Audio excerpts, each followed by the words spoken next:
Até o ano de 1821, existiam no Brasil as capitanias hereditárias. A partir de 1821 até 1822, quando o Brasil se tornaria independente, o país passaria a ser uma província do Reino Unido de Portugal, do Brasil e Algarve. De 1822 até 1889, o Brasil passaria a ter as províncias do Império do Brasil.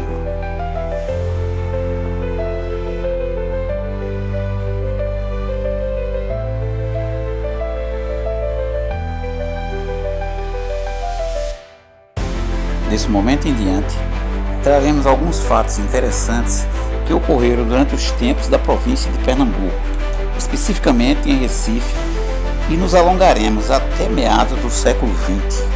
O Recife, que antigamente se resumia praticamente em função do seu porto, com embarques e desembarques de mercadorias e provisões. Não existia guindaste, tudo era movimentado na força dos músculos de seus estivadores, como água, comida, açúcar. Em média, os navios passavam 2 meses operando.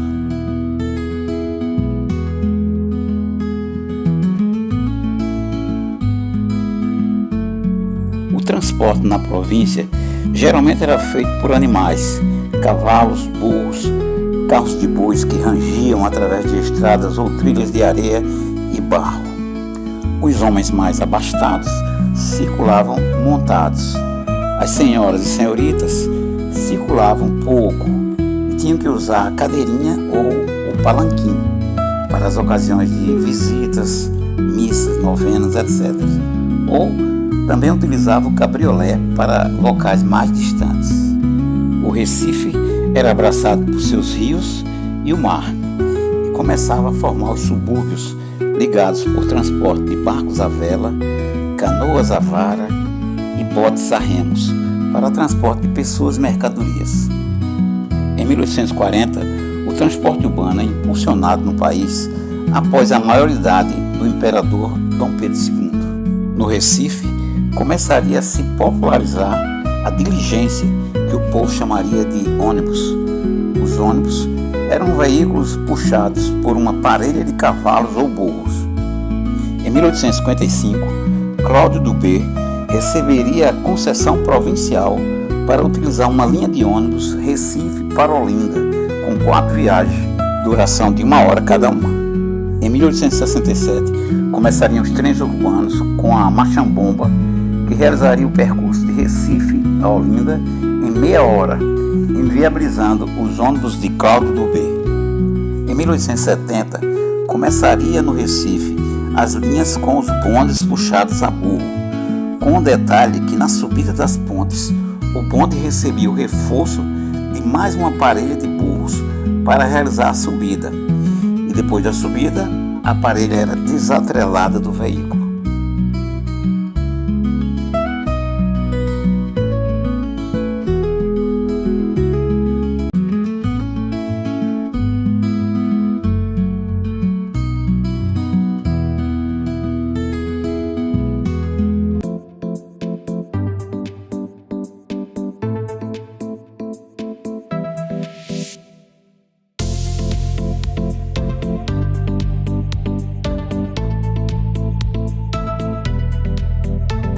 Adentrando o século XX, em 1914 começariam a circular na cidade do Recife os bondes elétricos da Pernambuco Tramways, ligando quase todos os bairros do Recife. Os bondes elétricos operaram por mais de 40 anos, fazendo desaparecer os trens urbanos e os bondes operados por animais. Durante os anos 1950, os bondes elétricos cederam lugar aos ônibus a gasolina e diesel, que eram mais velozes e com maior manobrabilidade e muito mais confortáveis.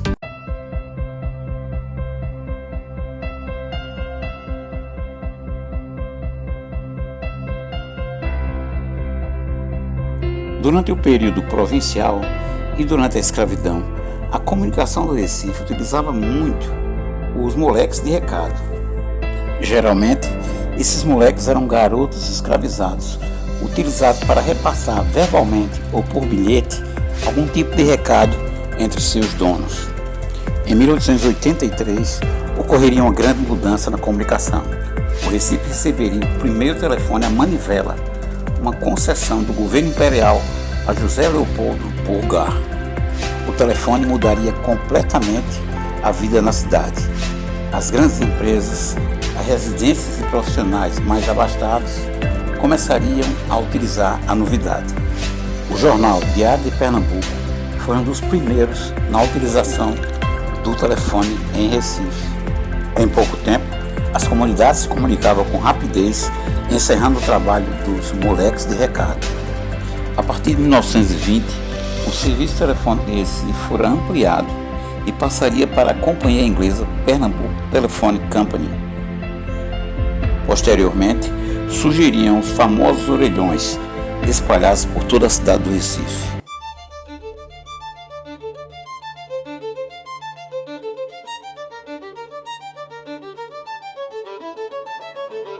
No início do século XIX, as viagens marítimas no Recife eram sinônimo de aventura, paciência e resistência física. Nos veleiros, com o vento, as ondas e as crises de enjoo. Nas calmarias, mais tempo para a chegada no destino. Atravessar o Atlântico seria aproximadamente 60 dias até chegar no Reino de Portugal. Da Corte, no Rio de Janeiro, até o Recife, gastava-se 20 dias, ou seja, 40 dias só numa viagem para resolver um problema na Corte. Em fevereiro de 1839, aportaria a primeira barca a vapor no Recife para viagens nacionais. Somente em 1852 é que esses barcos começariam a realizar viagens de longo curso para o Reino de Portugal. Nessas embarcações revolucionárias, as viagens para Lisboa passariam a durar em torno de 15 dias. A partir de 1920, começariam a surgir as embarcações Recife de fabricação nacional. Nessa ocasião, as viagens de Recife para o Rio de Janeiro duravam 4 dias. Nessa mesma época, os aviões apenas começavam. Eram poucos, pequenos e desconfortáveis.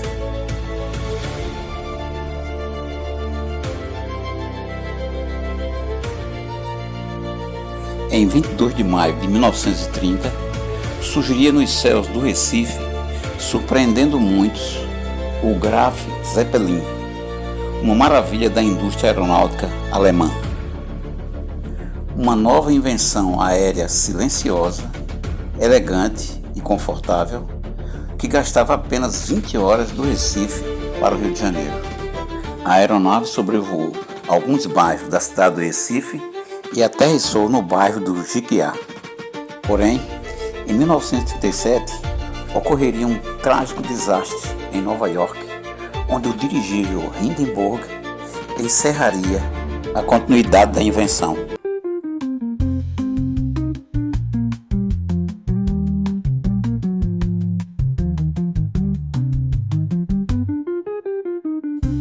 Em meados do século XIX, Recife contava com 75 mil habitantes. Nessa época, existiam os saraus e bailaricos, onde as moças e senhoras exibiam suas qualidades de pianista e exibiam suas vozes com as modinhas da época. Uma moça educada deveria basicamente falar francês, tocar piano e saber bordar. Em 1850, surgiria o Teatro Santa Isabel, projetado pelo arquiteto francês Louis Vautier, na época do Conde da Boa Vista. Outra diversão por volta de 1888 eram as corridas a cavalo no Prado Pernambucano, atualmente Jockey Club de Pernambuco. Em 1905, trazido pelos ingleses, teria o futebol como diversão no Recife. Nesse mesmo ano, realiza uma competição com o Esporte Clube do Recife, recém-fundado. Em 1910, o cinema mudo também começaria a divertir o Recife, com o apoio do conhecido e requintado pianista, o maestro Nelson Ferreira. Nesse começo do século XX, as famílias recifenses começavam a descobrir o mar como lazer, devido ao início de poluições nos grandes rios. Em 1914, as famílias começam a veranear na deserta localidade de Boa Viagem. Na década de 1920, ficaria famosa a casa de banhos no bairro do Recife, posicionada sobre o próprio Arrecife. Em 1950, seria inaugurado em Recife o luxuoso e mais moderno cinema do país, o Cinema São Luís.